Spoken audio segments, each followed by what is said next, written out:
En el 1527, Garcilaso de la Vega, que había nacido en el 1503, tiene apenas 24 o 25 años, está en Nápoles. Y está en Nápoles como parte de los soldados que defienden a Carlos III de España, V de Alemania. ¿Y qué hace Carlos III en Nápoles? Pues va a ser coronado, porque España tiene en ese momento territorios en lo que ahora llamamos Italia.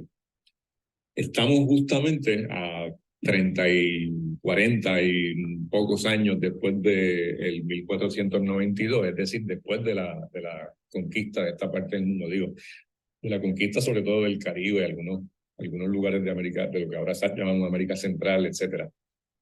Pero es el momento de la expansión del Imperio Español, es un momento de optimismo, por supuesto, optimismo para los españoles y para la élite española. Nos dio optimismo para los territorios conquistados, por supuesto, pero en el caso de España es un momento de optimismo, un momento en el que se busca la armonía, en el que se busca el orden, y entre las cosas obvias que se utilizan para llegar al orden está la construcción no solamente de un ejército poderoso e imperial, sino también la constitución, digamos, de instituciones culturales y de monumentos culturales, como por ejemplo la primera gramática española que se publica justamente en el 1492, que es el año del descubrimiento o de la invasión o del inicio del genocidio, como usted le quiera decir. ¿Y por qué razón? Bueno, porque la lengua, en este caso la lengua castellana, es compañera del imperio. Así comienza, de hecho, la gramática española de Antonio de Nebrija. La lengua es compañera del imperio. El poeta Garcilaso de la Vega es un soldado de carrera, y se encuentra en, digamos, la comitiva militar que rodea al rey. Se halla en Nápoles cuando escribe la mayoría de sus poemas, y el soneto 23 de Garcilaso se escribe en Nápoles, no en España. Obviamente usted que es así, inteligente, inquisitivo y perspicaz, pensará que si hay un soldado español en Nápoles, implica que hay una parte, ¿verdad?, de la expansión del imperio español. Y que esas invasiones tienen como resultado elementos bastante negativos, ¿verdad? Y otros elementos que podemos llamar de fusión cultural, por llamarlos de alguna manera. Así que este muchacho, y digo muchacho porque realmente tendría 24, 25 años, Garcilaso de la Vega está allí como soldado, está en Nápoles. ¿Y qué hace en Nápoles? Defendiendo al rey, ¿no? Un soldado, sí, pero además de eso, esto es un tipo, este no es un soldado cualquiera, esto es un soldado oculto que ha recibido una educación superior, etcétera. ¿Y qué hace? Bueno, pues está recibiendo la cultura del país invadido. El país invadido en este caso, o la provincia invadido, el reino invadido es Nápoles, que tiene una larguísima tradición, igual que otras provincias de lo que ahora llamamos Italia, ¿verdad? Demóstenes, la literatura clásica, que llamamos clásica, por supuesto, porque viene del Imperio Romano, ese otro imperio que se deshizo, está allí, justamente esa es su cuna. Así es que este tipo, Garcilaso de la Vega, está aprendiendo esa cultura. Entre las cosas que adquiere, que este soldado español adquiere en Nápoles, es el acceso a esa cultura y a la escritura clásica, y entre esa escritura clásica tipo de estructura. Ella se encarga de quitarme y añadiendo seguidores, literalmente. El soneto es una invención, entre comillas, una invención de la cultura clásica, de ese imperio que se despedazó, que es el Imperio Romano. ¿De dónde saca el soneto Garcilaso de la Vega? Bueno, pues copia los sonetos de Petrarca. Los copia, literalmente los copia. Y otros sonetos latinos, escritos en latín, Garcilaso de la Vega también conoce el latín, son meras traducciones de poemas. Es decir, este muchacho, Garcilaso de la Vega, traduce del latín al español y tiene sus propios poemas, incluyendo ese soneto 23 que hoy uso como ejemplo de qué es lo que hace que un mensaje verbal sea un poema. Y les mencionaba a Roman Jakobson, Jakobson con K. Ese Roman Jakobson, ese estudioso lingüista soviético, porque Jakobson es el primero que empieza a hablar de las características, digamos, estructurales que diferencian diferentes tipos de lenguaje, diferentes mensajes verbales. Entonces, una de las cosas que dice Jakobson con respecto a qué hace que un mensaje verbal sea una obra de arte, y específicamente que sea un poema, literalmente lo que está diciendo Jakobson es que la estructura que caracteriza a la poesía se da cuando hay formas equivalentes, ya sea de sonido o de significado, que se aparean y aparecen en posiciones también equivalentes. Hay una equivalencia de sonido, hay una equivalencia de repeticiones, hay una equivalencia de significado y aparecen dentro de la sintaxis, ¿verdad? Dentro del orden de las palabras en una oración o en un verso, aparecen unas posiciones que parecerían equivalentes. Ahora explico un poquito más claramente. Y si no más claramente, pues por lo menos doy algunos ejemplos. Con el soneto 23 de Garcilaso. Lo primero que voy a hacer es leerle el soneto 23 de Garcilaso. Porque si lo miramos, lo leemos y a la misma vez lo escuchamos, pues entonces nos vamos a dar cuenta de qué es lo que estamos planteando. Digo yo no, yo estoy repitiendo a Jakobson, lo que decía Jakobson con respecto a las formas equivalentes tanto en sonido como en significado.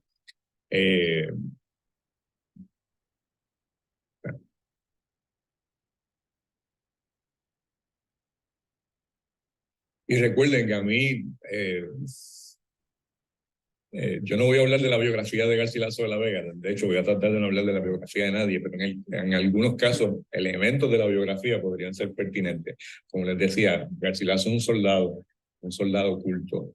De hecho, muere en combate, es decir, es un tipo que es herido en un combate y muere en Italia. En Italia no existía en ese momento, ¿no? Pero en lo que ahora llamamos Italia.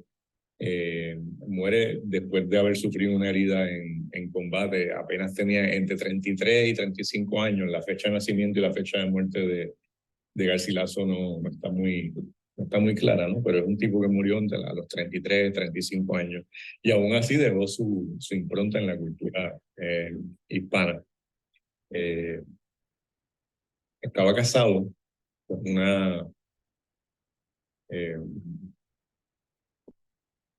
una condesa, pero el amor de su vida era una mujer que también, por supuesto, miembro de la monarquía, pero que no era su esposa, que era Isabel Freire, y casi todos sus poemas están dedicados a Isabel Freire. Pero eso no estoy hablando de un chisme biográfico, lo que estoy diciendo es que, vuelvo y repito, Garcilaso de la Vega es un soldado, pero es un soldado vinculado a la monarquía, no solamente porque es parte de la comitiva que defiende al rey, sino porque sus relaciones humanas y relaciones sociales se dan dentro de los miembros de la monarquía. Y por eso es que es una poesía que uno puede llamar como, hay cierto optimismo, hay una cuestión de la búsqueda de la armonía, de la búsqueda de la elegancia, de la sencillez en el discurso, a la misma vez que hay una especie de complejidad de los conceptos. Pero esos conceptos se deberían, ese es el leitmotiv, ¿no? Eso es lo que se repite, ¿no? Deberían en algún modo ser explicitados de manera clara y precisa. Bueno, pues entonces les leo para refrescar el poema. Y como les decía también en la última reunión, yo leo los poemas sin ningún tipo de entonación, de manera así bien aburrida, porque lo que quiero es leer el texto y no emocionarme o emocionar a nadie. Recuerdo cuando la maestra leía sobre todo los poemas de Tuntún de Pasa y Grifería de Blis Palesmato en la escuela, y a mí me parecía terrible cómo los leía, porque los leía así con emoción y entonces prácticamente bailaba reggaetón mientras leía los poemas, antes de que existiese reggaetón, por supuesto. Y entonces yo no podía acceder al texto precisamente porque estaba pendiente de la cosa que a mí me parecía excesivo, me parecía como que no estaba bien. Así es que después pues, decidí que la poesía es una decisión mía personal, que la poesía hay que leerla sin emocionarse demasiado para que el texto sea lo que importe. Soneto 23, Garcilaso, decía 1573, puede ser 1574. La fecha de publicación, por supuesto.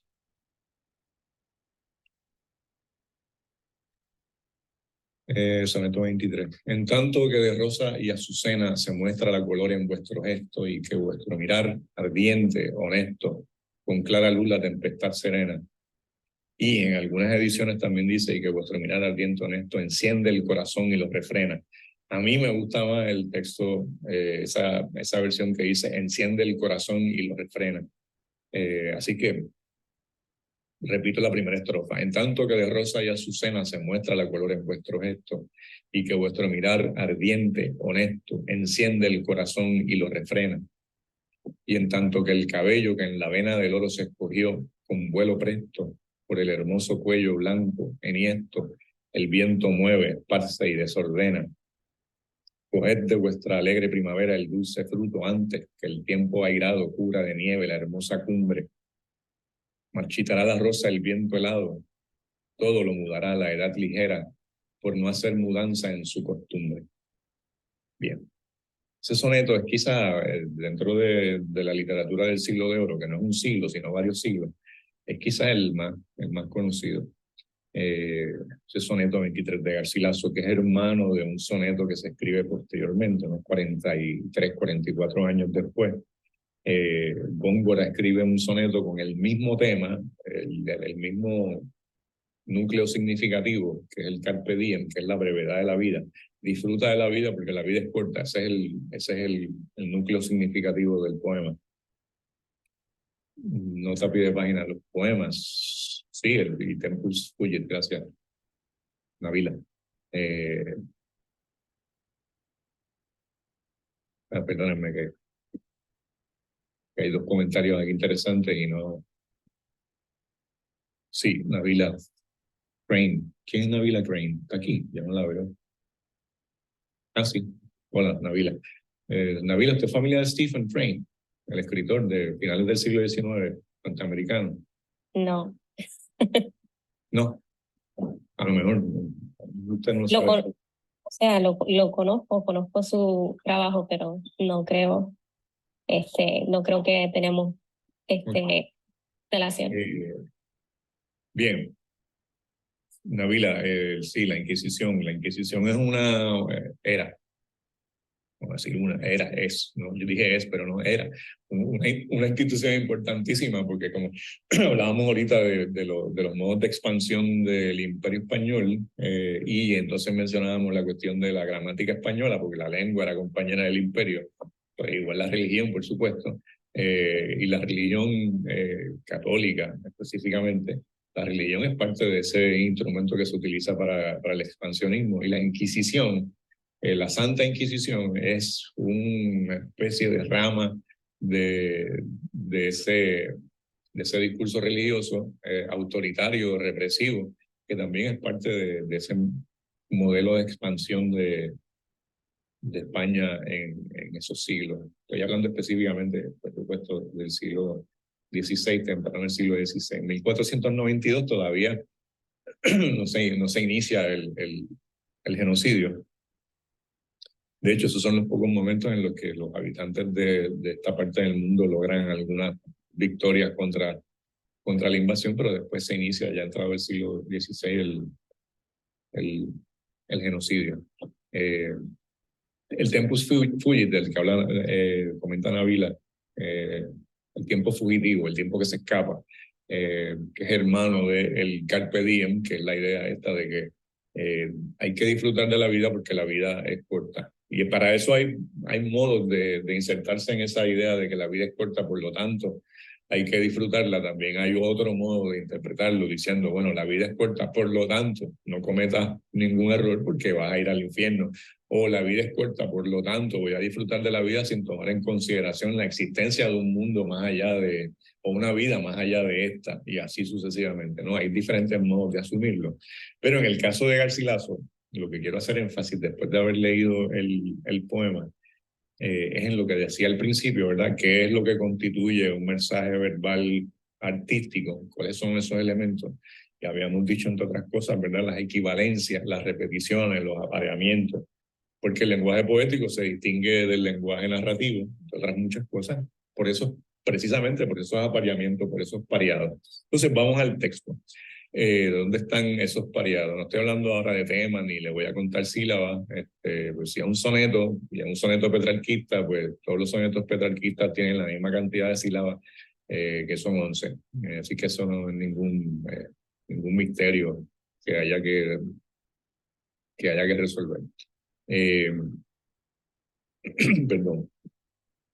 En tanto que de Rosa y Azucena, y usted que es así, inteligente, inquisitiva, eficaz, rápidamente nota que ahí está el primer apareamiento, la primera equivalencia, en tanto que de Rosa y Azucena. Siguiente verso habla del color, pero usted, de nuevo, porque usted le tiene que buscar las 5 patas al gato, usted le tiene que buscar el ¿qué pretende ese texto de usted? Ese texto pretende de usted que usted participe de la creación.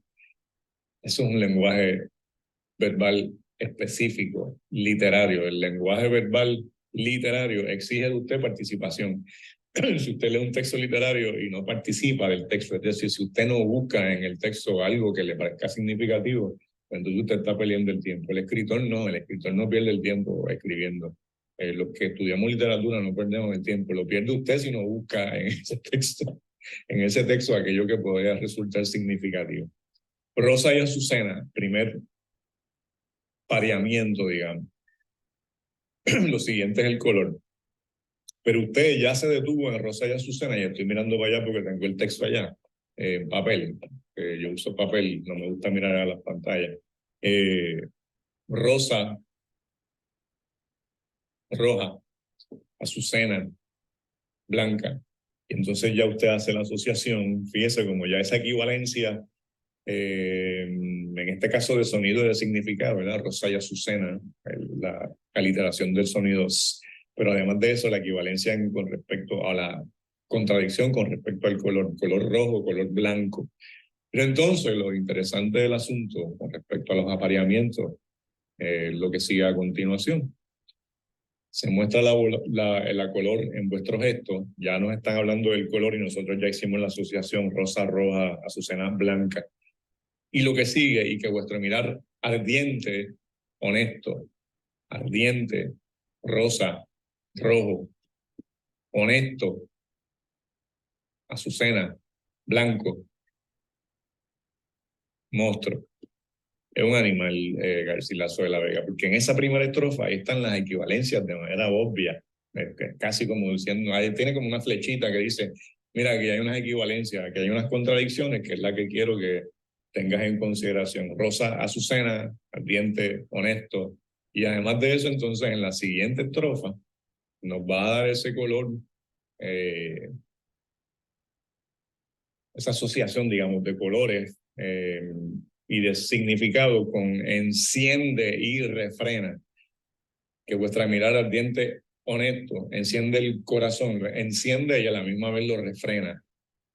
En la primera estrofa nada más hay toda una codificación de la realidad. En la primera estrofa nada más hay toda una colección, digamos, ideológica. En esa primera estrofa hay un deseo fundamental de establecer orden. La perspectiva que hay con respecto a la realidad, con respecto al mundo, es orden. Y el orden, porque lo he dicho cuántas ocasiones ya, esta es como la 5ª vez que digo, orden que se establece a través de la fuerza. Esto es el Imperio Español. Garcilaso de la Vega es un soldado del Imperio Español. Su visión del mundo es la visión del mundo del Imperio Español. Y el Imperio Español propone orden, el orden instituido a través, por supuesto, de la expansión imperial. Orden que se establece a través de la lengua, con la gramática, o orden que se establece desde la perspectiva espiritual, religiosa, como decía Crane, ¿verdad? Con la Inquisición española, con la Iglesia. No sé si han leído algunas crónicas o, por supuesto, me imagino que sí, en alguna clase de historia, pero cuando se llegaba a territorios conquistados o por conquistar, pues por supuesto iba a la avanzada militar, pero además iba un sacerdote con su Biblia que le decía a gente que no conocían el idioma, gente que llevaban ahí viviendo, sabrá Dios cuántos siglos, iban con su ejército y con su Biblia y le decían, bueno, en nombre del rey tomamos estas tierras, ¿usted está de acuerdo? La persona que no sabía ni siquiera el idioma del que le estaban hablando, pues tenía que responder pues con un gesto que probablemente fuese agresivo o de sorpresa o de ridículo, ¿no? Esta gente ridícula. Y como no respondían, pues entonces se procedía a la conquista por medio de la violencia y entonces el cura, el que tenía la Biblia, pues lo justificaba porque esa gente no solamente no había respetado la orden del rey, que era de conquistar ese territorio, ocuparlo, y si no están cónsonos con los deseos del rey, pues entonces tampoco lo están con la iglesia, porque rey e iglesia eran prácticamente la misma cosa. Bueno, entonces en esa primera estrofa está esa pretensión de orden maravillosamente expuesto. La siguiente estrofa, estamos buscando, les decía, en lo que aparea, lo que junta, lo que convierte en pareja, ¿no? Esas instancias de repetición, de iteratividad que hay en el texto. Otro factor de apareamiento, de unión, en tanto segunda estrofa y en tanto, de nuevo, la repetición, ¿verdad? Introduce ya desde el principio la repetición, el contacto de esa segunda estrofa con la primera estrofa.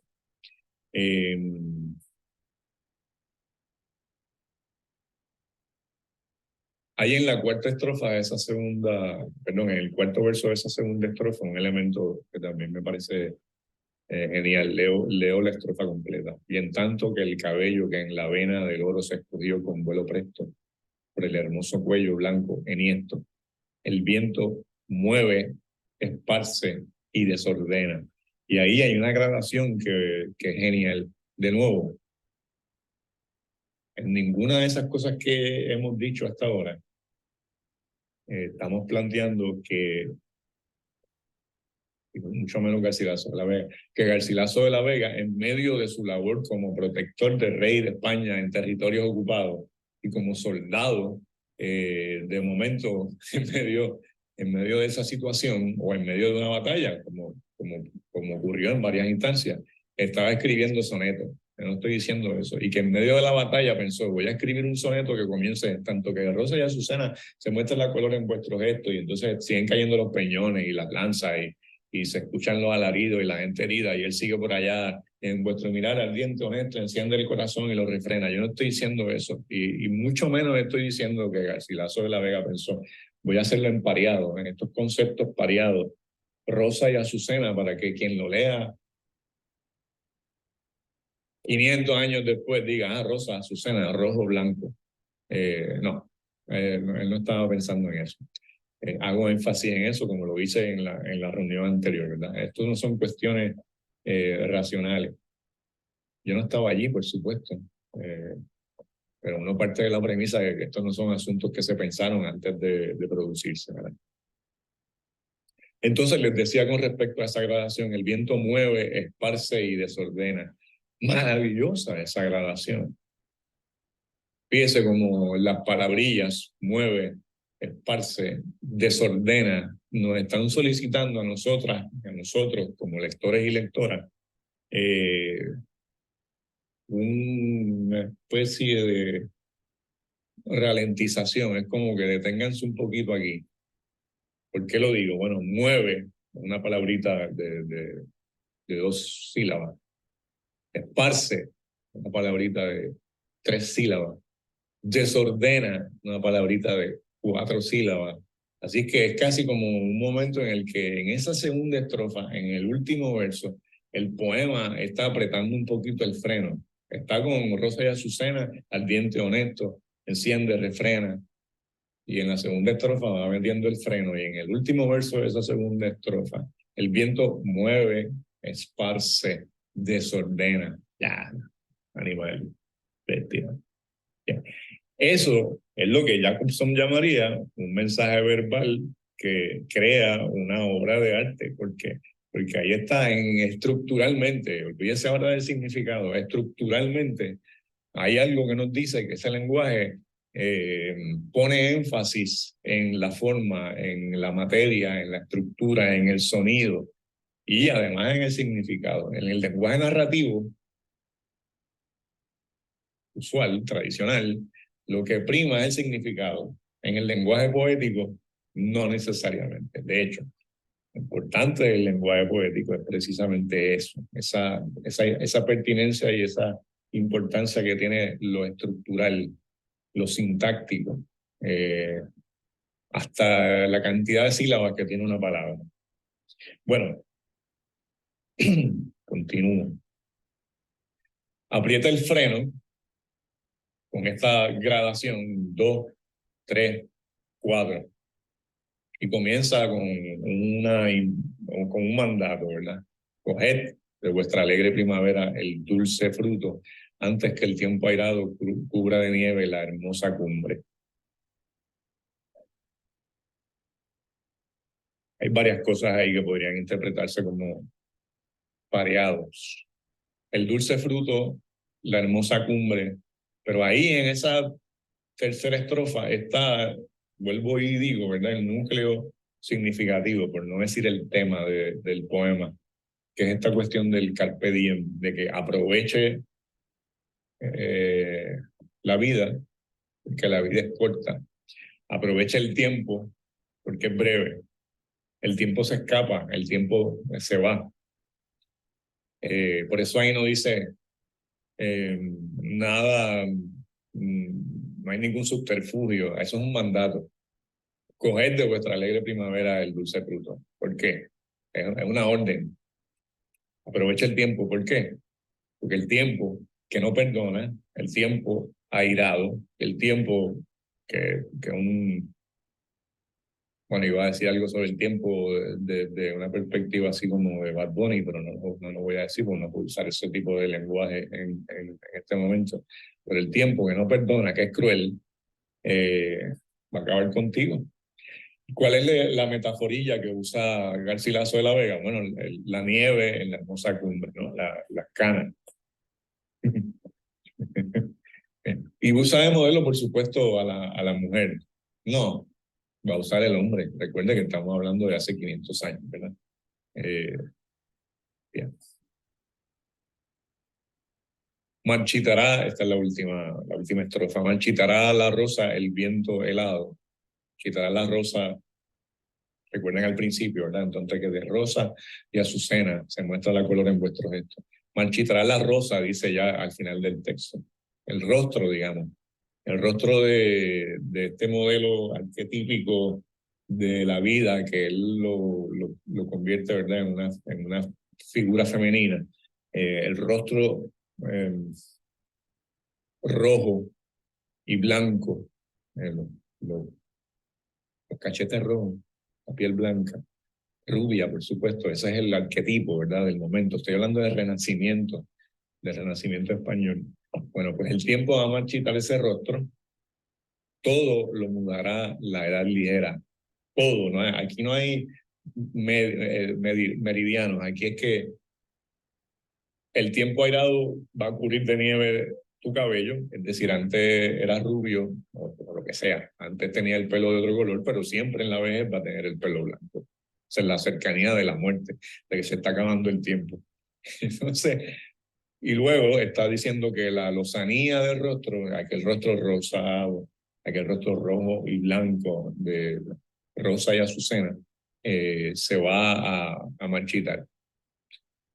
Todo lo mudará a la edad ligera por no hacer mudanza en su costumbre. Otro pareo, ¿no? Todo lo mudará a la edad ligera por no hacer mudanza en su costumbre. Mudará, mudanza. Bien. La costumbre que tiene el tiempo de ser el tiempo, ¿verdad? Entonces, la interpretación que hacemos de este texto, ya estamos hablando de qué podemos decir con respecto al contenido del texto, qué propuesta filosófica, qué propuesta con respecto a la vida está ahí presente. Pues repetimos, ¿verdad? Carpe diem. El carpe diem, en el contexto de un poema que se escribe en el Renacimiento, y el Renacimiento busca, tanto en la poesía como en la arquitectura, como en cualquier manifestación, armonía, naturalidad, elegancia, sencillez. Entonces, ¿con qué vamos a jugar nosotros ahora? Digo, ahora no. Les voy a proponer un juego. Hay un poema de Góngora que para no tener título, pues le decimos, mientras por competir con tu cabello, porque así se inicia el poema.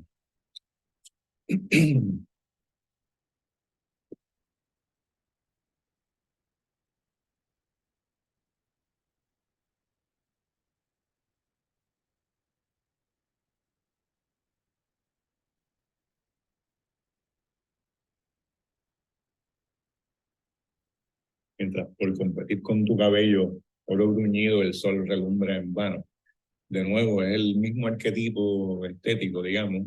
Eso escribe 40 y tantos años después y estamos en otra época. Garcilaso está en el Renacimiento, Góngora está en el Barroco. Son dos modos de interpretar la vida de manera diferente. Garcilaso de la Vega está escribiendo como soldado cuando se inicia la conquista.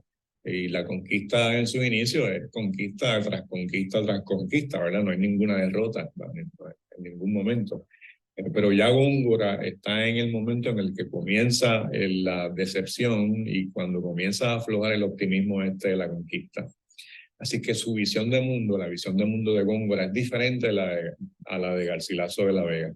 Es decir, es el mismo leitmotiv, es Carpe Diem, pero son dos perspectivas distintas del Carpe Diem. Utilizan prácticamente las mismas metáforas y son las mismas metáforas que utilizaba Horacio cuando existía el Imperio Romano, cuando había lo que llamamos ahora literatura clásica de origen en el Imperio Romano. Pero son distintos. Así que el juego sería leer el soneto 23 de Garcilaso junto con Mientras por competir con tu cabello de Góngora, que es posterior. Exacto, en Navila. El modernismo se caracteriza, de hecho, por la recuperación de algunos de los motivos del Renacimiento, entre otras cosas, por supuesto. El exotismo, etcétera. Pero sí, ahí sobre todo Darío, con ese poema espantoso, sí, espantoso en el sentido positivo, el de juventud, divino tesoro que te vas para no volver. Cuando quiero llorar no lloro y a veces lloro sin querer y así sucesivamente. Sí, es el mismo motivo, por supuesto, en una época muy posterior y desde una perspectiva del mundo también diferente. Estaba diciendo lo del poema de Góngora, mientras por competir con tu cabello, que es posterior al trabajo, a la obra de Garcilaso. Entonces me gustaría que leyeran ese poema. Yo les voy a enviar un enlace para que todos leamos el mismo texto. Obviamente siempre va a ser el mismo texto, quiero decir, no, en la misma versión, en la misma página. Pero si les estoy diciendo, vamos a leer un poema de posterior a Garcilaso, con el mismo tema, mejor sería, o mejor, más interesante se pondría la cosa si leemos un texto anterior a Garcilaso de la Vega. Pero mejor todavía, Góngora es español también. Pero, ¿y si leemos un poema que tiene el mismo tema? Es decir, la brevedad de la vida, disfruta de la vida porque la vida es breve, de alguien que escribió antes que Góngora y que ni siquiera es europeo, eso sería nítido. ¿Por qué?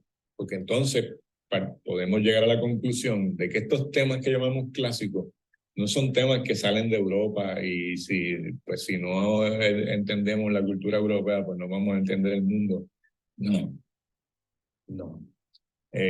Por supuesto, en todas las sociedades humanas, en todas las culturas humanas, en todas las geografías del mundo, vamos a encontrar reflexiones sobre las características de la naturaleza y la relación de la naturaleza con el ser humano y las preguntas filosóficas sobre el ser o el no ser o sobre la brevedad de la vida, etcétera, en todas las sociedades que hayan existido. Entonces, hay un poeta que escribe en náhuatl. Náhuatl es como una macrolengua, ¿verdad? Es como una familia de lenguas, pero el náhuatl, digamos, lo asociamos con el Imperio Azteca.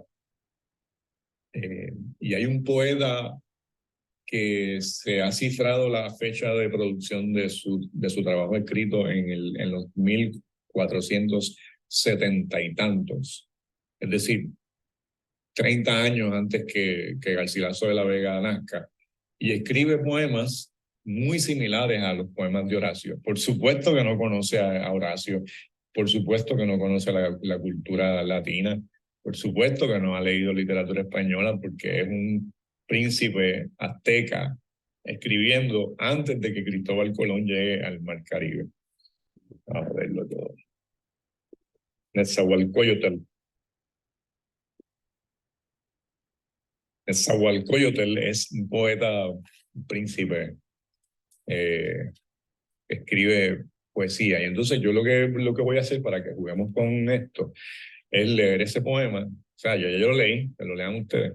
Leemos el poema de Góngora, les voy a enviar un enlace, por supuesto, y leemos los poemas de Nezahualcóyotl, que son anteriores a Garcilaso, y vemos cómo eso, esa reflexión sobre la brevedad de la vida es universal. Si yo conociera algo de la literatura china, que conozco algo, pero no demasiado como para decirle, pues léanse tal cosa de la literatura china, pero por supuesto, igual la literatura vietnamita, la literatura, la que fuese,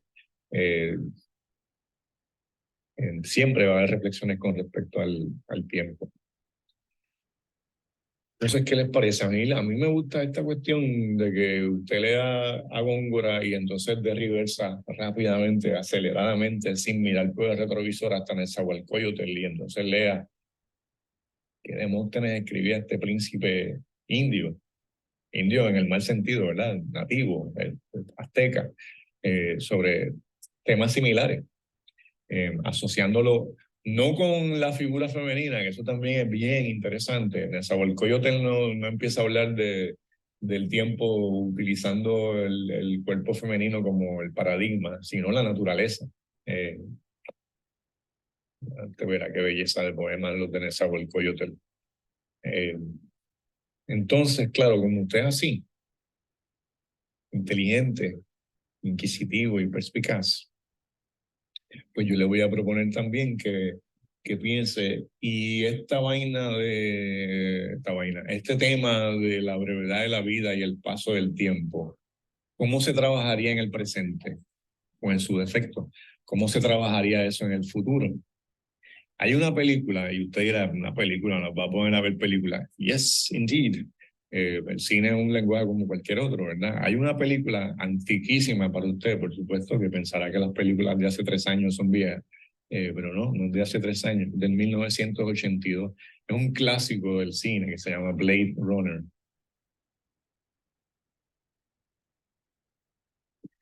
Lo bueno de Blade Runner es que hay una reflexión sobre el tiempo, sobre todo, bueno, no le voy a decir, o no le voy a contar la película.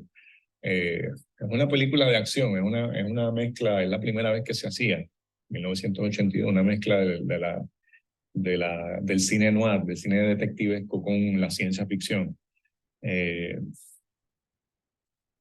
Pero el planteamiento principal de esa película es precisamente el carpe diem, el paso del tiempo. Hay una pregunta fundamental: ¿qué es ser humano? Están los replicantes, hoy día se habla de eso. Bueno, hoy día no se habla de eso, pero en algún momento se hablaba de cyborgs, que son los seres con base de carbono que además tienen otros elementos, ¿verdad? Qué sé yo, algún gadget, un elemento que le permite un mejor funcionamiento, ver mejor, caminar mejor, moverse mejor. Eso es un cyborg, un componente biológico y un componente tecnológico. En esa película se hablaba de los replicantes, que es lo mismo que un cyborg. Posteriormente se hablaba de cyborg, pero antes eran replicantes. Y usted que es así, pues rápidamente pensará que en nosotros hoy día somos cyborgs. si se quiere, ¿verdad? Porque todo el mundo tiene un gadget que le ayuda a manejarse mejor dentro de las coordenadas temporales y espaciales. Nosotros los miopes usamos espejuelos. Bueno, pues somos cyborgs. Hay un elemento tecnológico, no necesariamente biológico. Esto me ayuda a ver mejor. Y hoy día todo el mundo tiene un nuevo miembro que no existía hace 30 años, que es el teléfono. Todo el mundo tiene un celular. De hecho, tú no puedes negar esto. Usted deja el celular en su casa y usted tiene que regresar a su casa porque es como si le faltara un pedazo, es como si a usted le faltara un brazo, es como si le faltara un pie. O sea, se me quedó el teléfono. Usted puede estar en Cabo Rojo, pero si se le quedó el teléfono en Río Piedra, usted regresa a Río Piedra a buscar su teléfono porque si no está desconectado del fucking mundo. Es una cosa que causa ansiedad. De hecho, hay una respuesta física a la ausencia del celular. Pues a eso se refiere la ciencia ficción con los conceptos como cyborg o replicante, ¿verdad? Son seres biológicos que tienen algunos gadgets tecnológicos que les ayudan a vivir. Y eso tiene que ver con nuestra perspectiva, ¿verdad? Con las coordenadas espaciales y las coordenadas y todo lo relacionado con el tiempo. Así que tenemos una asignación que a mí me parece bien interesante. Leernos el poema de Góngora, mientras por competir con tu cabello, te los voy a enviar el enlace, leer los poemas de Nezahualcóyotl, que son anteriores a Góngora y que son de un príncipe azteca que escribe antes de que Cristóbal Colón viniera a dañar las playas en el 1493 en el caso de Puerto Rico. Y por último, ver una peliculilla que se llama Blade Runner, pero como ustedes pensarán, pero eso es demasiado, ¿qué demasiado ni qué demasiado? Si son unos simples poemas, un soneto, unos poemitas cortos de Nezahualcóyotl y una película que es un clásico del cine. O sea, yo no le estoy diciendo que es una porquería de película, yo le estoy dando una película que es un clásico, que usted adquiere prestigio si dice entre sus panas que usted vio Blade Runner.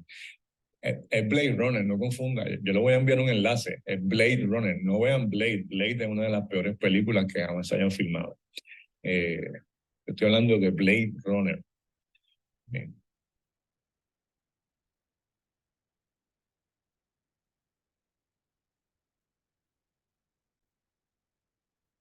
Eso es todo. Ahorita se me dio como un influencer en la grabación, así que me excusan, no es culpa mía del influencer.